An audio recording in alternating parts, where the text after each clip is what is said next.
Vamos seguir. Vamos lá. E aí nós temos as modalidades modalidades de assunção.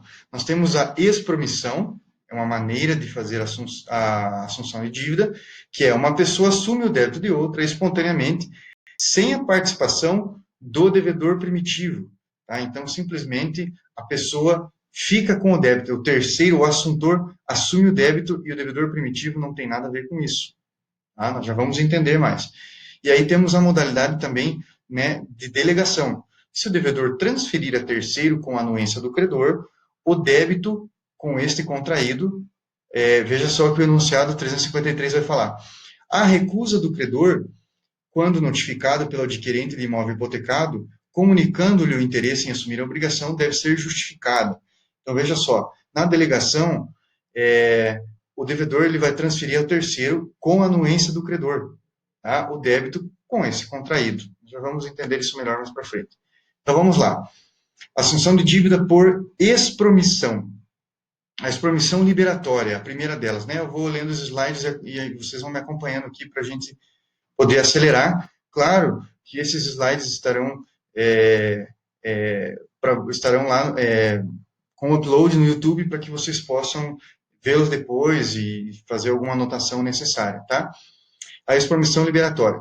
Se na sucessão do débito houver a exoneração do devedor primitivo, salvo se quem assumir a dívida era insolvente e o credor não sabia. Então, veja só, essa expromissão liberatória significa que o devedor, né, ele vai fazer uma assunção de dívida, um terceiro vai assumir essa dívida e ele vai ficar livre dessa dívida, tá? É uma modalidade. Então, pensa o seguinte, o terceiro, de boa-fé, vai lá e assume a dívida daquele devedor. Tá? E aquele devedor, nesse caso da expromissão liberatória, nós já vamos ver algumas situações também, ele fica livre da dívida, ele não fica vinculado mais a essa dívida. Tá? Então, é importante saber aqui que existe a expromissão liberatória. Existe uma maneira de fazer uma assunção de dívida e o devedor primitivo, né, ele ficar livre da obrigação. Porque existe uma segunda situação. Existe a expromissão cumulativa, que está ali na letra B. Se o novo devedor entrar na obrigação ao lado do devedor primitivo como co-devedor solidário. Então, existe a possibilidade de alguém assumir a dívida, mas manter o devedor vinculado, que seria essa expromissão cumulativa, ou como a primeira que nós falamos, um devedor vem, assume a dívida e fala, olha, você não tem mais nada a ver com isso, agora a dívida é minha. Então, ele libera o devedor inicial, é uma expromissão liberatória.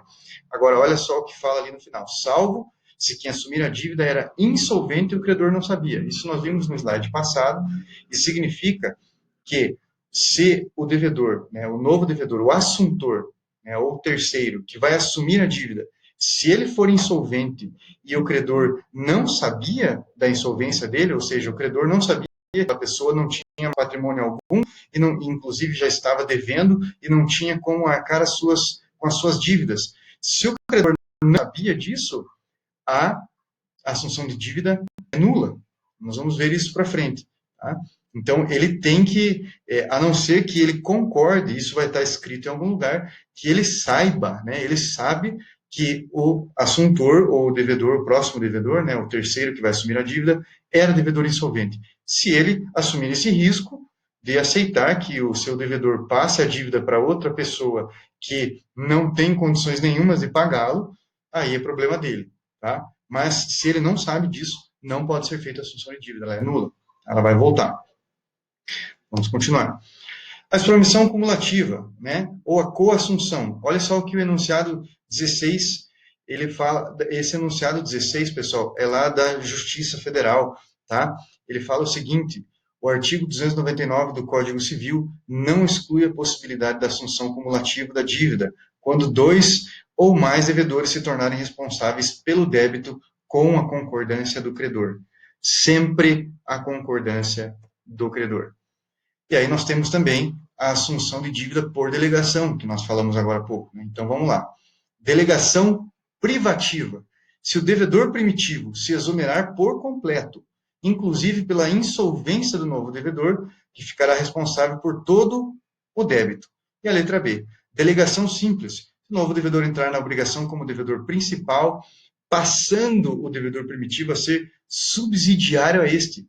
Né? Aqui não existe solidariedade, é simplesmente uma subsidiariedade. O que significa isso? Então pense o seguinte: você tem uma dívida na faculdade, você está devendo lá o seu boleto, né? Hoje, na situação que nós estamos, muitas pessoas vão dever muitos boletos, né? E nessa delegação aqui, veja só o que vai acontecer.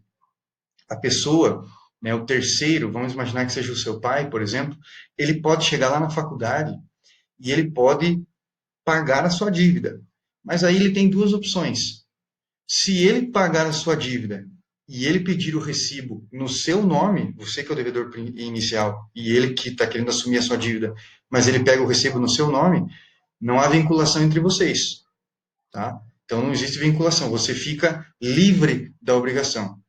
Agora, se ele vai lá, paga e pede um recibo no nome dele, falando que a dívida era sua, mas ele coloca um recibo no nome dele, você fica vinculado a ele, tá?